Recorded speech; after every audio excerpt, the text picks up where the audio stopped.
Hello friends.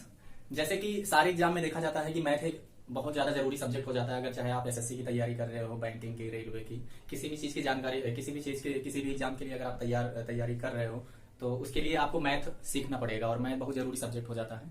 तो math को सीखने के लिए हमने एक बाकी सब्जेक्ट की तरह ही एक मैथ का भी प्लान बनाया है कि मैथ को हम कैसे सीख सकते हैं बहुत ही इजी वे में।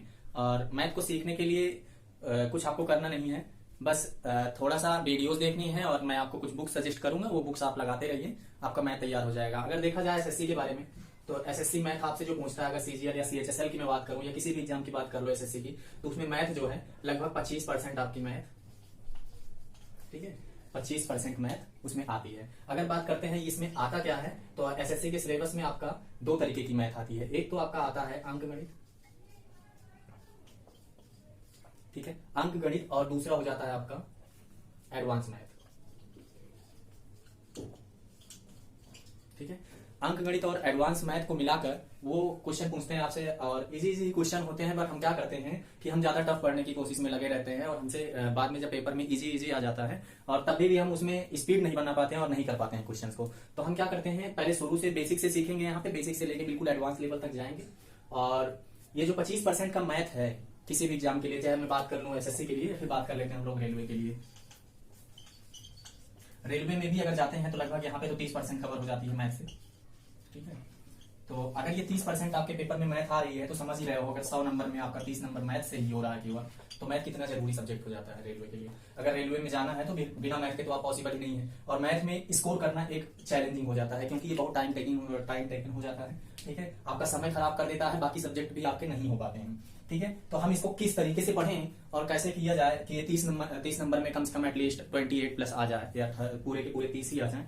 तो हम तो चाहेंगे कि 30 में 30 ही आ जाए, बट ऐसा हो भी सकता है, नहीं भी हो सकता है। फिर भी हम इस 30 को 30 का ही टारगेट लेके चलते हैं कि 30 में 30 कैसे हम लेके आए, ठीक है। तो 30 में 30 ले आने के लिए आपको दो तीन चीजें, आज मैं आपको सिर्फ इतना बताऊंगा कि दो तीन चीजें क्या करनी है जिससे हमें 30 में 30 आ जाए, ठीक है। तो 30 में 30 आने के लिए हमें करना होता है कि सबसे पहले तो हमें कुछ शॉर्ट ट्रिक्स सीखनी पड़ती है, ठीक है। शॉर्ट ट्रिक्स क्योंकि हम जो मैथ पहले से पढ़ते हैं वो बहुत बेसिक मैथ होती है, उसमें अगर आपको सिखाया जाता है कि 25 प्लस 22 प्लस 23, तो आप ऐसे ऐसे बिल्कुल करके जोड़ के लिखो, ठीक है। तो उसमें काफी ज्यादा टाइम टेकन हो जाता है, ये आपका टाइम खराब करना ही है एक तरीके से। तो हमें कुछ करना नहीं है, जो हमने पहले से पढ़ रखा है, जो बचपन से आज तक हम पढ़ते आए हैं, बस उसी में थोड़ा सा चेंज ले आके और यहाँ पे 30 में 30 ले आया जा सकता है, ठीक है। बाकी नई चीजों को सीख के और वहां पे थोड़ा सा उस अपने पुराने मेथड को चेंज करके, ठीक है। तो उसी मेथड को चेंज करने के लिए हमने कुछ आपको तरीका बताना है आगे, ठीक है, कि शॉर्ट ट्रिक्स। पहली चीज तो शॉर्ट ट्रिक्स सीख लो आप,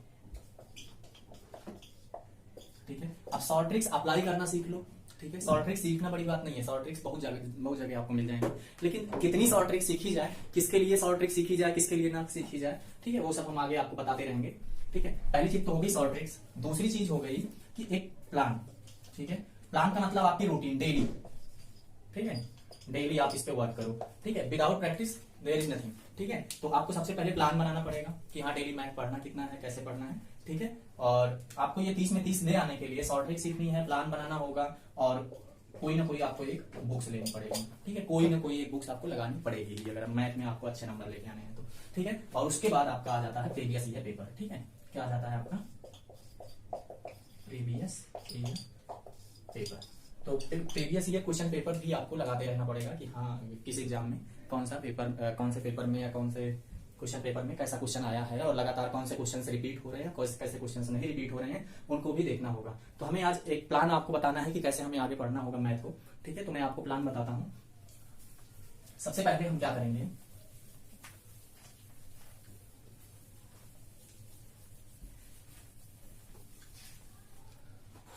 सबसे पहले हम करेंगे अरिथमेटिक स्टार्ट, ठीक है। अरिथमेटिक में हम सबसे पहले सिंप्लीफिकेशन टॉपिक उठाएंगे,